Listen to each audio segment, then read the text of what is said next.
안녕하세요. 김용진 목사입니다. 이 영상은 성경 통독하시는 데 도움을 드리기 위해 마련한 영상입니다. 통독을 하면서 익숙하지 않은 배경과 내용들로 인해 어려움을 겪는 성도분들이 조금이나마 도움이 될까 싶어 마련한 것인데요. 조금만 관심을 기울이시면 읽으시는데 유익이 있을 겁니다. 그럼 오늘 읽을 부분에 대한 안내를 해드리겠습니다.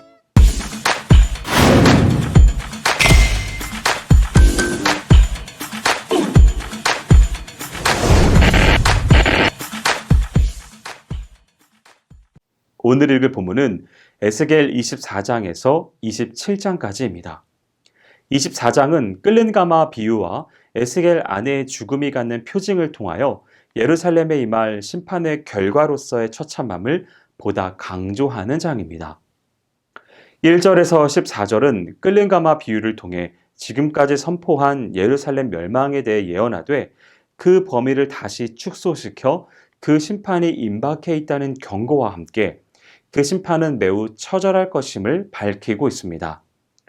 에스겔은 2차 바벨론 유수 제9년째 되던 해에 BC 588년에 본문의 말씀을 받았는 바 바로 뒤이어 있을 느부갓네살의 예루살렘 침공을 눈앞에 두고 이 예언을 하고 있는 것입니다.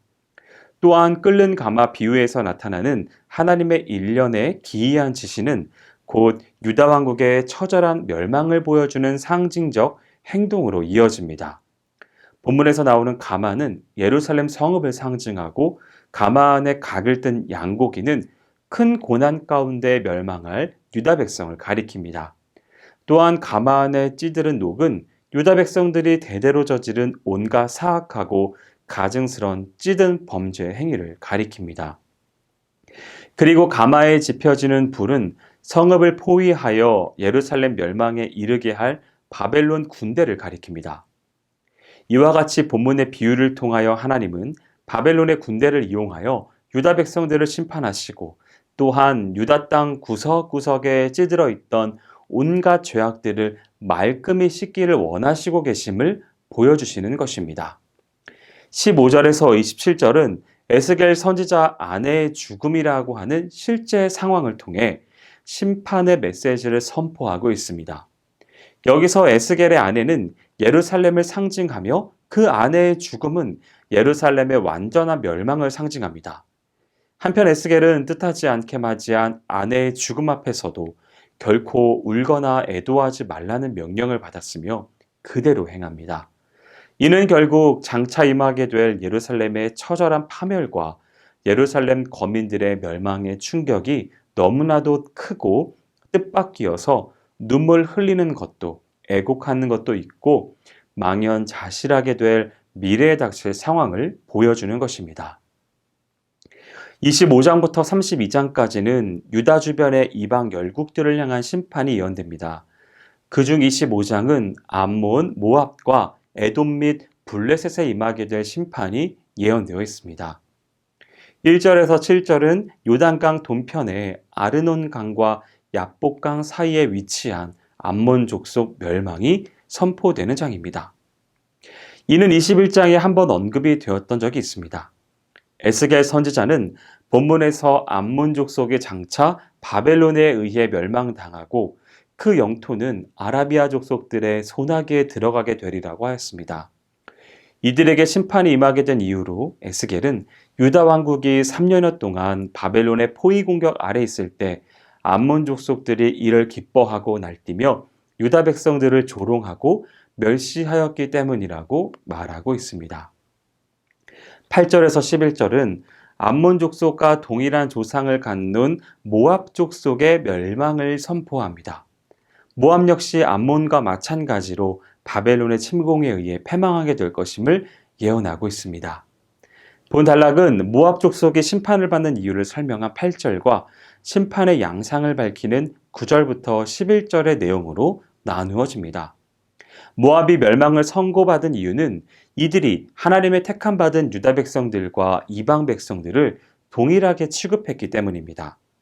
이는 더 나아가서는 모압 족속이 유다를 지키는 하나님이나 다른 이방 나라의 신, 곧 우상이나 큰 차이가 없다고 보며 이스라엘의 여호와 하나님을 여러 신들 가운데 하나 정도로 가볍게 여겼던 것입니다.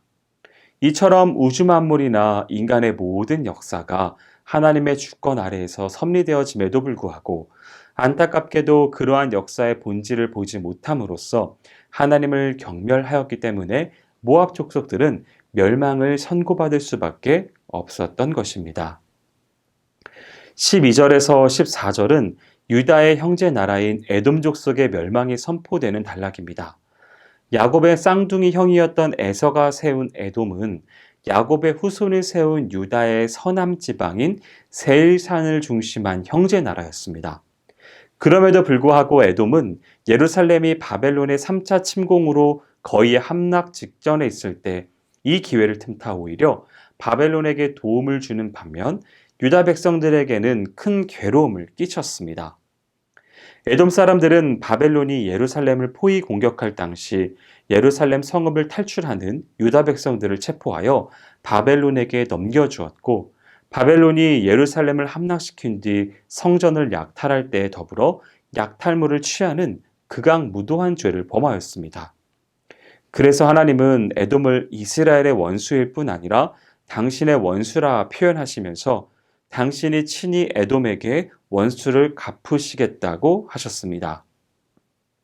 15절에서 17절은 블레셋 족속의 멸망이 선포됩니다.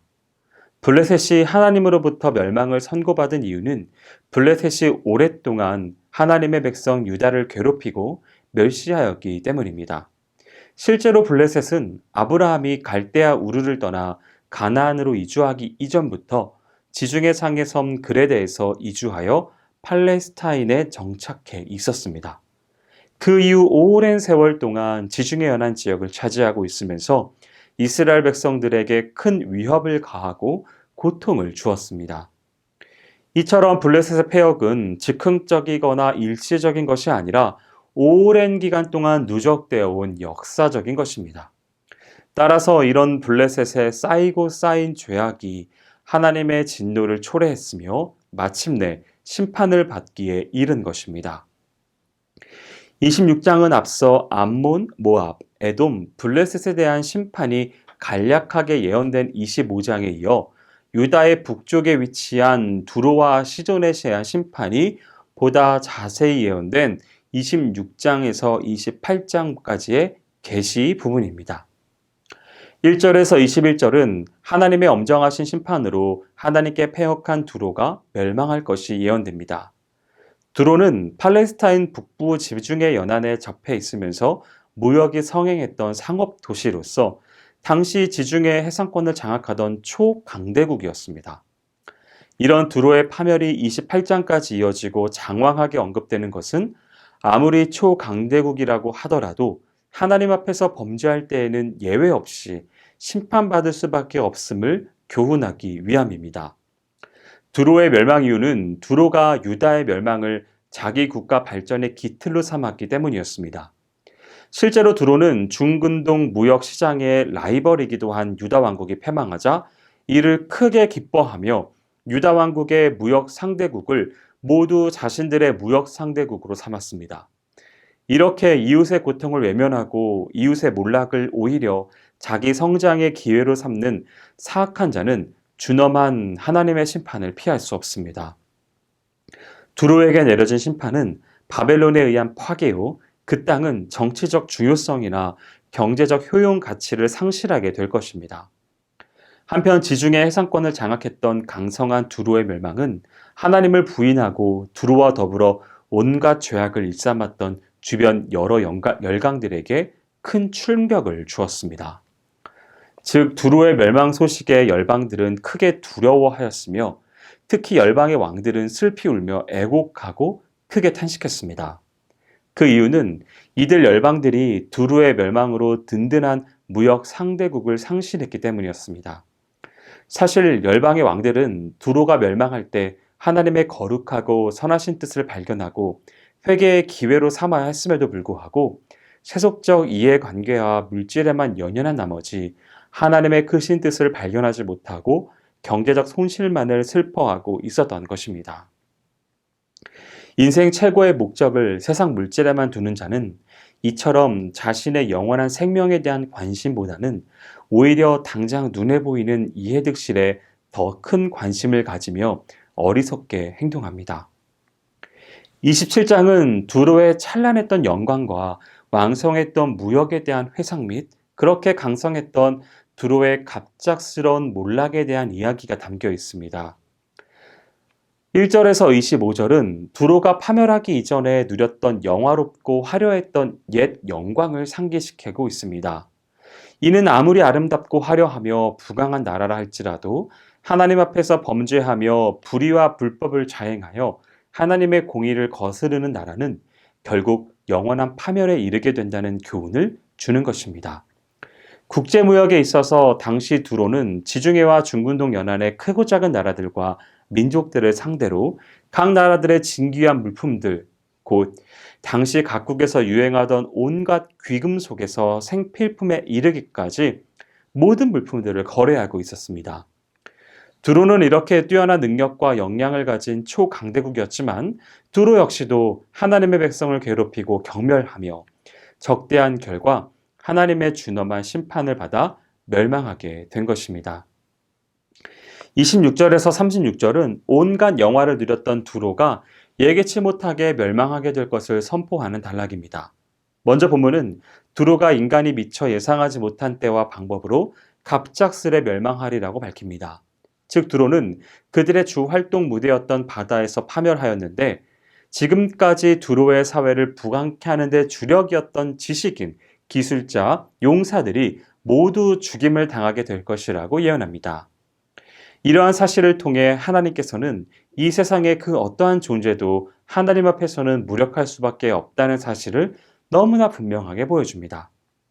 뿐만 아니라 두로의 멸망이 주변의 열방들에게도 큰 피해를 안겨다 주어 열방들이 두로의 멸망을 보며 크게 탄식하고 슬퍼하며 애가를 부르게 될 것이라고 하였습니다.